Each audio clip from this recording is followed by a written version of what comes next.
It's been a bad week so far. Penny has been feeling increasingly under pressure at work for a while.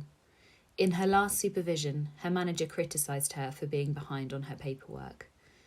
Sometimes the number of notes and documents she has to complete feels overwhelming, especially as writing was never her strong point. Penny didn't go into nursing to struggle with paperwork. She knows she is tired and can't remember the last decent break she had. Simon is one of the patients on the ward.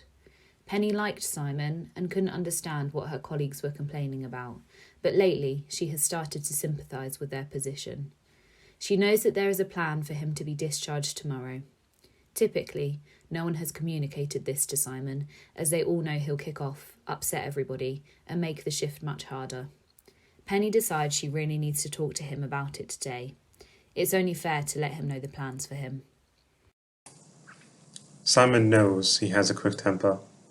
He always means to try to be more in control, but people wind him up at times, and before he realises it, he's had a go at them.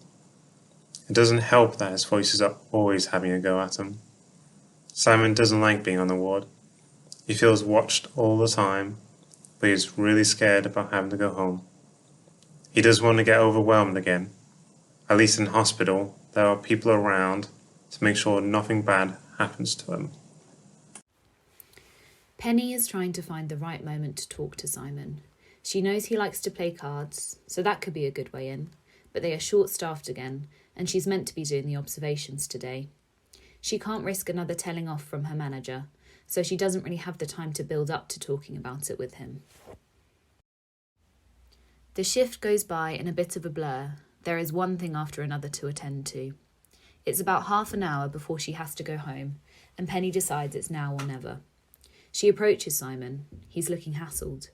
She asks if he's all right, and he starts talking about another patient who is winding him up. Penny wants to be supportive, but she doesn't have the time to hear about it. Simon can tell Penny isn't listening to him. No one ever bloody listens. He just wants him to understand that he can't keep sleeping next door to someone who makes so much noise shouting at night. This sort of thing makes him feel like he's not important.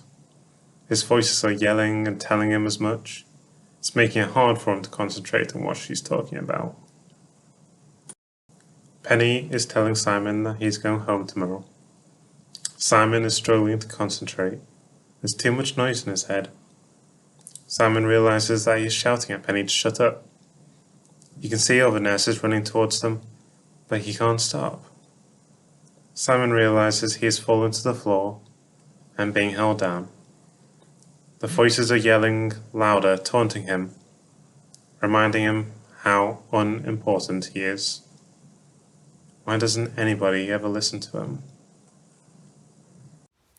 Penny feels like a failure. She feels bad for Simon and bad for herself.